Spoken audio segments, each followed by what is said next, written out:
Iran ने किया कश्मीर का शुक्रिया, बदला जरूर लेंगे। इजराइल का दावा, अब सबके लिए खुला हॉर्मुज। युद्ध में कमजोर पड़े ट्रंप, 800 पैट्रियट मिसाइल खत्म। जंग हुई और बड़ी, ईरान के सपोर्ट में उतरा यमन। स्पेन ने कहा, दुनिया जल रही, हम राख खा रहे। ईरान अमेरिका की लड़ाई में माला माल हुआ रूस। नमस्कार, मेरा नाम है शालिनी और आप देख रहे हैं द न्यूज़ 15। स्वागत है आपका हमारे खास प्रोग्राम दुनिया के हालचाल में। चलिए नजर डालते हैं इन बड़ी खबरों पर विस्तार से। ईरान, इजराइल, अमेरिका के बीच चल रहे तनाव के बीच एक भावुक खबर सामने आई है। कश्मीर के लोगों ने ईरान के लिए मदद का अभियान चलाया और युद्ध से प्रभावित लोगों के लिए राहत सामग्री, पैसे और गहने दान किए। इस पर ईरान की एयर और स्पेस फोर्स ने एक संदेश जारी कर कश्मीर के लोगों का धन्यवाद किया। संदेश में उन्होंने कहा कि वे इस समर्थन को कभी नहीं भूलेंगे और अपने नेता अली खामनेई के हत्यारे से बदला लेंगे। हालांकि बाद में इस पोस्ट को लेकर विवाद भी हुआ और इसे हटा दिया गया। वहीं ईरान ने इजराइल पर फिर से कई मिसाइलें दागी हैं, जिसे इजरायली मीडिया ने नया बैलिस्टिक मिसाइल हमला बताया है। इस दौरान खबर आई है कि हॉर्मुज स्ट्रेट को बंद करने में अहम भूमिका निभाने वाले ईरान के इस्लामिक रिवॉल्यूशनरी गार्ड के कमांडर अली रेजा तंगसीरी की हत्या कर दी गई है।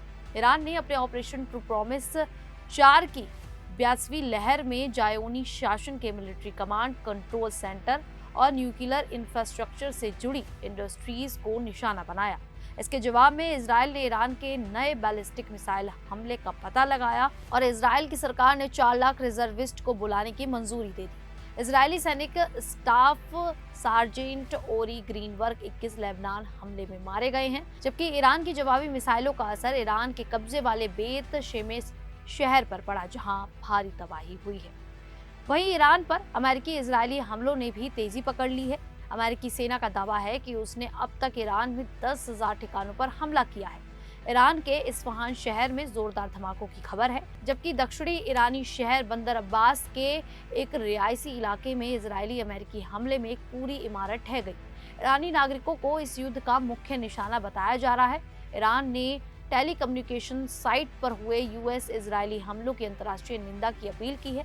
पहले 5 दिनों में ही खाड़ी देशों और अमेरिकियों ने 800 पैट्रियट मिसाइलों का इस्तेमाल किया, जबकि अमेरिका की सालाना उत्पादन क्षमता सिर्फ 750 मिसाइलों की है। यानी कि देखा जाए तो अब ये भी माना जा सकता है कि अमेरिका के पास पैट्रियट मिसाइलें खत्म होती नजर आ रही हैं।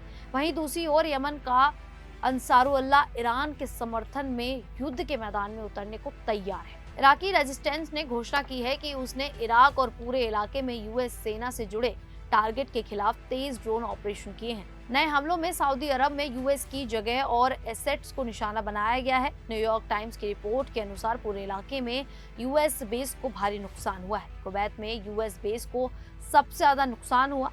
शुआइबा पोर्ट पर आर्मी का टैक्टिकल ऑपरेशन सेंटर तबाह हो गया, जिसमें 6 यूएस सैनिक मारे गए। अली अल सलेम एयरबेस पर एयरक्राफ्ट हैंगर को नुकसान पहुंचा। कैंप ब्यूहरिंग और फ्यूल और मेंटेनेंस की जगह नष्ट हुई और अल उदीद एयरबेस पर अर्ली वार्निंग रडार सिस्टम नष्ट हो गया। लेबनान के पूर्व विदेश मंत्री अदनान मंसूर ने कहा कि ईरान अपनी जमीन पर विदेशी मिलिट्री बेस की मौजूदगी को कभी स्वीकार नहीं करता। इसके साथ ही ये खबर भी निकलकर सामने आ रही है कि ईरानी संसद हॉर्मुज जलजमरू मध्य से गुजरने वाले जहाजों के लिए टोल वसूलने का कानून पास करने की कोशिश कर रही है।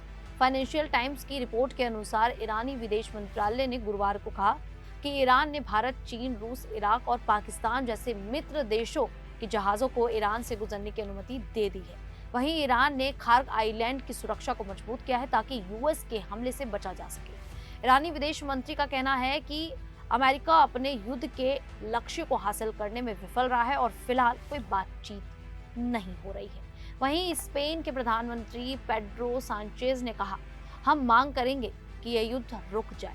ये ठीक नहीं है कि कुछ लोग दुनिया में आग लगा दें और हम बाकी लोग उनकी राख निकल जाएं। चक शूमर ने ट्रंप के बिना सोचे समझे युद्ध की आलोचना करते हुए कहा कि अमेरिकी पहले से ही खाना छोड़ रहे हैं। European commissioner for defence and space Andrius Kubilius ने भी स्थिति पर चिंता जताई। फ्रांस की चुप्पी पर ईरान ने और वेलियन डबल स्पीक की आलोचना की। यमन ने अरब देशों पर जायोनी साजिश पर चेतावनी दी और ईरान का समर्थन किया। रूस ईरान को ड्रोन दे रहा है, जैसे कि फाइनेंशियल टाइम्स ने रिपोर्ट किया है। इतना ही नहीं, रॉयटर्स की रिपोर्ट के अनुसार ईरान को पाकिस्तान के जरिए यूएस का एक प्रस्ताव मिला है। एक्सियोस के मुताबिक ट्रंप ने ईरान में बगावत के लिए नेतन्याहू के प्रस्ताव को खारिज कर दिया और कहा, हम लोगों को सड़कों पर उतारने के लिए क्यों कहें जब उन्हें कुचल दिया जाएगा। वॉल स्ट्रीट जर्नल के अनुसार यूएस और इजराइल ने हाई लेवल बातचीत के लिए ईरानी संसद स्पीकर मोहम्मद बागेर गलीबफ और विदेश मंत्री अब्बास अराक्ची को टारगेट लिस्ट से कुछ समय के लिए हटा दिया है। ईरान की संसद के स्पीकर ने चेतावनी दी है कि कुछ डेटा के आधार पर ईरान के दुश्मन इलाके के एक देश के सपोर्ट से ईरान के एक आइलैंड पर कब्जा करने की तैयारी कर रहे हैं। वहीं दूसरी ओर रूस इस युद्ध का पूरा फायदा उठाता हुआ नजर आ रहा है। रिपोर्ट्स के मुताबिक रूस अब रोज करीब 71 अरब रुपए का तेल बेचकर कमा रहा है, जो पिछले 3 साल में उसकी सबसे बड़ी कमाई मानी जा रही है। 2022 में यूक्रेन युद्ध के बाद अमेरिका ने रूस पर तेल प्रतिबंध लगाए थे, लेकिन अब हालात बदल गए हैं। ईरान जंग के कारण हॉर्मुज स्ट्रेट लगभग बंद है, जिससे खाड़ी देशों से तेल की सप्लाई कम हो गई है। इसी वजह से दुनिया के कई देश अब रूस से तेल खरीद रहे हैं। पहले रूस सस्ते दामों पर तेल बेच रहा था, लेकिन अब वो लगभग $100 प्रति बैरल के हिसाब से तेल बेच रहा है। भारत और चीन जैसे देशों ने भी रूस से तेल खरीद काफी बढ़ा दी है। कुछ रिपोर्ट्स में ये भी कहा गया है कि रूस ईरान की मदद कर रहा है और उसे ड्रोन व हथियार दे रहा है, साथ ही खुफिया जानकारी भी दे रहा है। हालांकि रूस ने इन आरोपों को खारिज किया है और कहा है कि उसने सिर्फ जरूरी दवाइयां भेजी हैं। कुल मिलाकर ये जंग कई देशों के लिए परेशानी बन गई है, वहीं रूस के लिए कमाई का बड़ा मौका साबित हो रही है। खैर, आप सभी को ये जानकारी कैसी लगी, आप हमें कमेंट करके जरूर बताएं। अभी के लिए इतना ही, फिर हाजिर होंगे ऐसी ही देश और दुनिया से जुड़ी बड़ी खबरों के साथ। तब तक के लिए देखते रहिए द न्यूज़ 15।